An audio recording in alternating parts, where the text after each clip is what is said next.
Yeah, so some of the other things they brought up that maybe are a little more traditional reasons you might think of is that if they found that people were disorganized or that they missed deadlines, that those were big contributing factors in why they would get rid of a firm. And that's what we would expect. I mean, that's going to be true in basically any kind of accounting, any kind of industry. If you were just not hitting deadlines, I mean, you know, that's a pretty low bar to set. Can we just go right to the elephant in the room?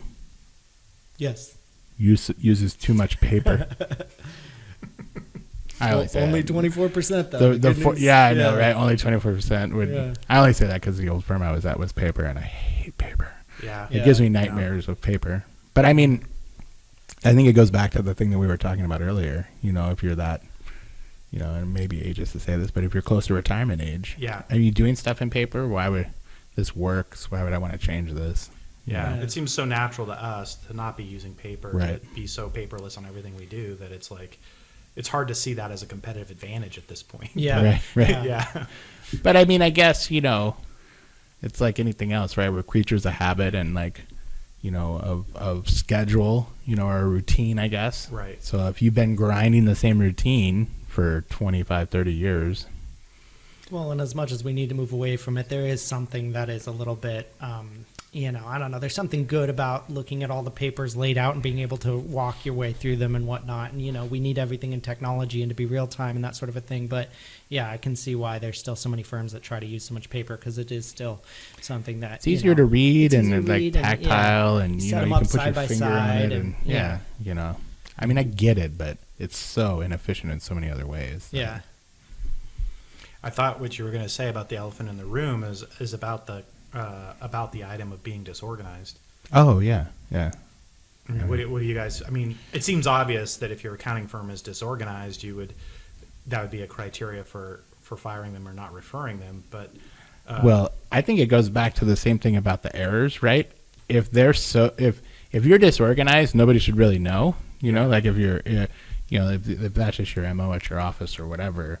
But if you're so disorganized that your client notices, then you got a real problem. Yeah. You know what I It mean? takes something special Like, to do that. Yeah.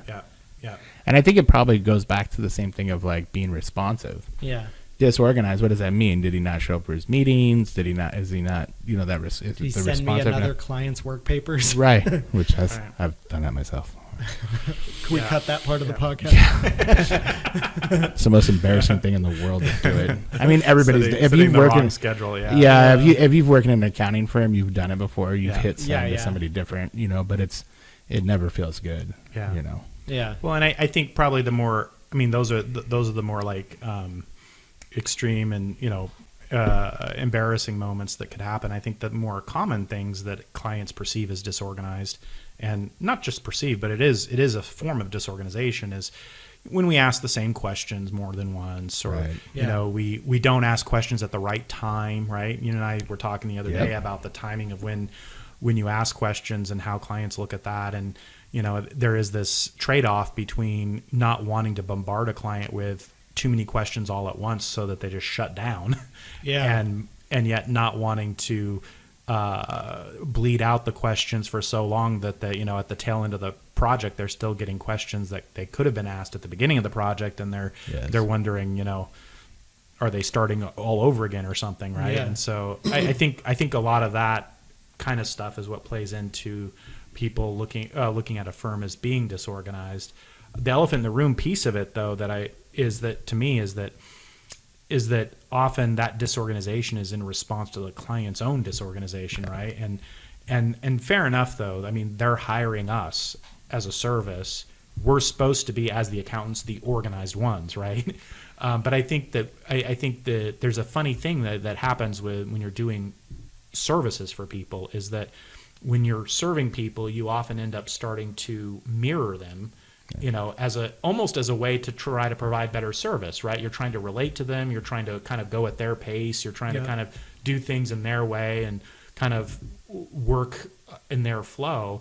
And if they, as the client company, are disorganized, and you have that kind of approach of trying to go with the flow for them instead of kind of holding to your own line as being the organized accountant, I think that's affirmation that it's going to blow up in your face. You got to remember who, you know, just because the client operates in a disorganized way. You talked about being late to meetings or not showing up. Perhaps the client is always late to every one of your meetings, or Well, yeah. cancels them at the last minute all the time. You would be foolish to think that that means you can do that. Yeah, Yeah, and yeah. the client might be that way, but you got to also remember that client felt it was necessary to get somebody else in there because he knew he wasn't getting it done. So Right. that's why Well, that happened. it goes back to the responsiveness piece is that responsiveness piece is a one-way road. Right. Your client that hired yeah. you and paid you money can take as much time as they want. And you should allow them to do that. You can spur them along and be like, where are you? Let's touch base, you Right. know, and all that kind of stuff, and give them reminders, gentle reminders to get you stuff. But better believe when they get you something, you know, and you know the classic public accounting story. Hey, I got those documents to you finally, so I can get my return like this week sometime. Right, You know, right. like, Yeah. you know, well, it's going to take us a little while, Yeah. you know, but yeah, you try to be responsive about that kind of stuff. Or any accountants working Yeah. with each other back and forth when it's like, hey, I'll get you that next week. And then it comes to you like on Friday. Right. Or Friday night or whatever. Right. And then it's like, okay, well, and then I'll hear from you on Monday morning, right? You know, you know, Right. it's like- Yeah, you know, it's like, Great, I guess I'm coming in this weekend. I don't know. right, yeah. So I think, I mean, if you think about the business proposition there, though, is that, okay, clients have varying levels of organization or disorganization, as it may be, on their side. And as the accountants, one of the core values and services we are providing is organization, right? And so if they are highly organized on their side, then that makes our job a lot easier. Okay, great. If they're highly disorganized on their side, it makes our job a lot harder. And so there are going to be limits where sometimes the client is so disorganized that our processes and procedures just can't overcome it, right? And Right. and I think having a good sense of being able to identify that on the front end, so you're not kind of drug out and then it becomes your fault that Yeah. deadlines Yeah. are missed and things happen because you didn't identify ahead of time that it really was impossible for you to fix the situation given the level of disorganization that you'd be dealing with.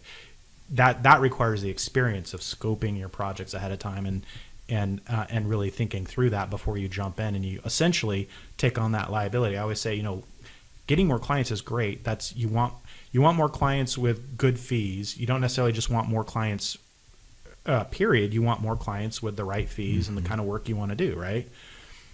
But every client you take on, you're also taking on a responsibility. And so, you know, are you prepared to handle that responsibility from beginning to end, including the fact that they may, if they're not able to handle their parts kind of within your process or on the normal schedule that you would expect, that's gonna affect you. And you gotta be on board with that when you take on that client.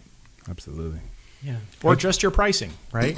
Right. You know, I Right. mean, that's the other thing is I see accountants that they treat every client like it's the same. So, you know, when we look at the client with a spectrum here and we say, well, some clients are more organized and some are less, and they basically scope the project the same and they charge the same fee. And it's like, well, look, if you know you're going to work, you know, 10 times as hard for this one client because they're highly disorganized, but you can still get it done. Yeah. Go ahead, take it on, but you probably, to make you feel good about it and to, you know, and to make this whole thing kind of work out better for the universe, you should probably be charging them more than the client that comes to you who's highly organized. Right. Yeah. Right. Because that's not fair to the, you know, I saw it all the time, right? It's not fair to the business that's, you know, organized, right? They should be getting a better rate from you or a better, you know, because their product is easy to turn out than somebody that you have. It's like pulling teeth. Well, Yeah. they're You know? realizing what their role is in it versus what Sure. your role is, and Sure. they're doing their part, yeah, so that you can do your part, you know. Right.